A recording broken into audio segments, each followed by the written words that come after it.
नमस्कार, मैं हूं राजेश और आप देख रहे हैं न्याय टीवी। ज्ञानवापी मस्जिद परिसर में मिले शिवलिंग की पूजा पाठ को लेकर आज सुप्रीम कोर्ट में सुनवाई हुई। क्या है पूरा मामला, आइए जानते हैं विस्तार से।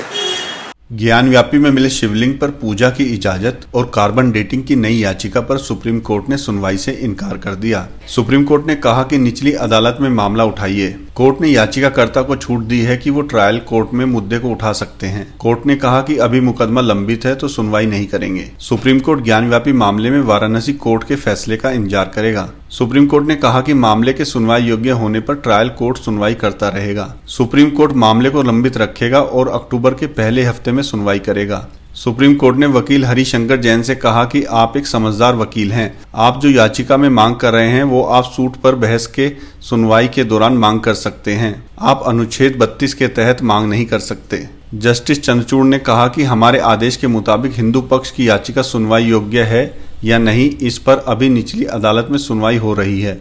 मस्जिद कमेटी की तरफ से बताया गया कि नियम 7/11 के तहत निचली अदालत में बहस चल रही है। हमने मामला जिला जज को स्थानांतरित कर दिया है। अगर जज मानते हैं कि हिंदू पक्ष की याचिका सुनवाई योग्य नहीं है तो ये मुकदमा खत्म हो जाएगा, लेकिन अगर वह सुनवाई योग्य मानते हैं तो सबूत रखे जाएंगे। निचली अदालत का आदेश आने दीजिए, आपके कानूनी रास्तों को हम खुला रखेंगे। अगर आपके पक्ष में फैसला आया तो मामला खत्म। मान लीजिए अगर निचली अदालत का फैसला आपके खिलाफ जाता है तो फिर आपके पास कानूनी विकल्प हैं। गौरतलब है कि एक वकील, एक प्रोफेसर और 5 सामाजिक कार्यकर्ताओं सहित 7 महिला याचिकाकर्ताओं ने सुप्रीम कोर्ट में गुहार लगाई है। याचिकाकर्ताओं के वकील विष्णु शंकर जैन के मुताबिक जीपीएस इस पूरे परिसर को इलेक्ट्रोमैग्नेटिक रडार के जरिए जांचने का सबसे सुरक्षित, सटीक और वैज्ञानिक तरीका है, जिसमें बिना किसी चीज से छेड़छाड़ किए तथ्य जुटाए जा सकते हैं। सुप्रीम कोर्ट से यह भी गुहार लगाई गई है कि सनातन धर्मियों की भावनाओं के मद्देनजर कोर्ट ज्ञानव्यापी से मिले आदि विश्वेश्वर शिवलिंग को विश्वनाथ मंदिर के पास स्थापित करने और उसकी पूजा अर्चना उपासना करने की इजाजत काशी विश्वनाथ मंदिर न्यास को दे। देखिए, सबसे पहले आज जो केस टेकअप किया गया था वो मुस्लिम पक्ष द्वारा, अंजुमन इंतज़ामिया द्वारा जो उन्होंने पिटिशन फाइल की थी, जिसमें 21/4 के ऑर्डर को चुनौती दी गई थी ऑनरेबल इलाहाबाद हाई कोर्ट के। और उन्होंने ये पक्ष रखा था, मांग रखी थी कि कमीशन अपॉइंट करने का ऑर्डर ही इटसेल्फ गलत है, इसलिए उसको एग्जामिन किया जाए।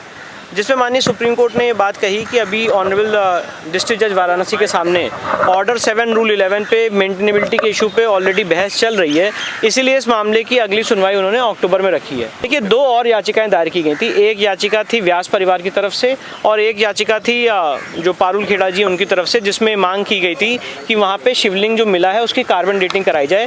ऑनरेबल सुप्रीम कोर्ट ने ये बात कही कि ये सारी बातें आप ट्रायल कोर्ट में कह सकते हैं 7/11 की इशू के बाद, और इसलिए वो दोनों याचिकाएं विड्रॉ कर ली हैं। और अब उसकी बात, वो सारी बातें ऑनरेबल ट्रायल कोर्ट के सामने जब 7/11 का इशू डिसाइड हो जाएगा तो हम रखेंगे।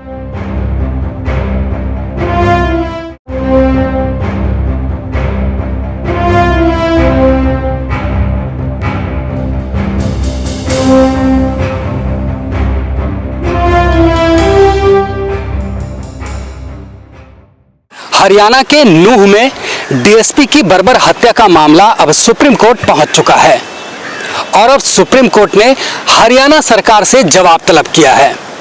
क्या है पूरा मामला, आइए जानते हैं विस्तार से। हरियाणा के डीएसपी सुरेंद्र सिंह की अवैध खनन का निरीक्षण करने के दौरान डंपर ट्रक से कुचलकर की गई हत्या के मामले को गुरुवार को सुप्रीम कोर्ट में पेश किया गया।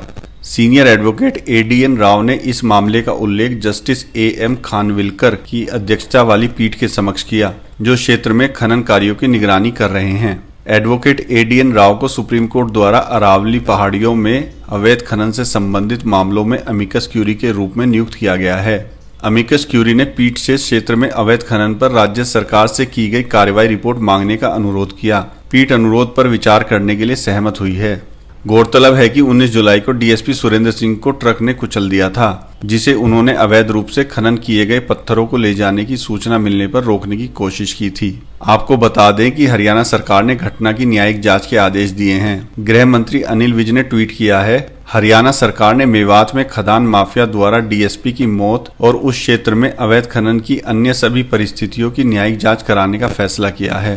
गृह मंत्री ने ट्वीट कर यह भी बताया कि ट्रक चालक को राजस्थान से गिरफ्तार कर लिया गया है। देखिए, इस मामले के अंदर सुप्रीम कोर्ट ने नहायत समझदारी के साथ काम करते हुए ये क्या है कि एमएस क्यूरी को निर्धारित कर दिया कि ये शख्स जो है मिस्टर जो such advocate is allow for MS Curie, यानी वो खनन के मामले में जितने भी स्याह और सफ़ेद होंगे उनके तरफ वो नज़र रखते हुए सुप्रीम कोर्ट को रिपोर्ट करेंगे। सबसे महत्वपूर्ण सवाल है कि एमएस क्यूरी को तय कर दिया गया है, जो स्याह और सफ़ेद के विषय मसले पर अपनी राय को कायम करके सुप्रीम कोर्ट में अपनी रिपोर्ट को दाखिल करेंगे।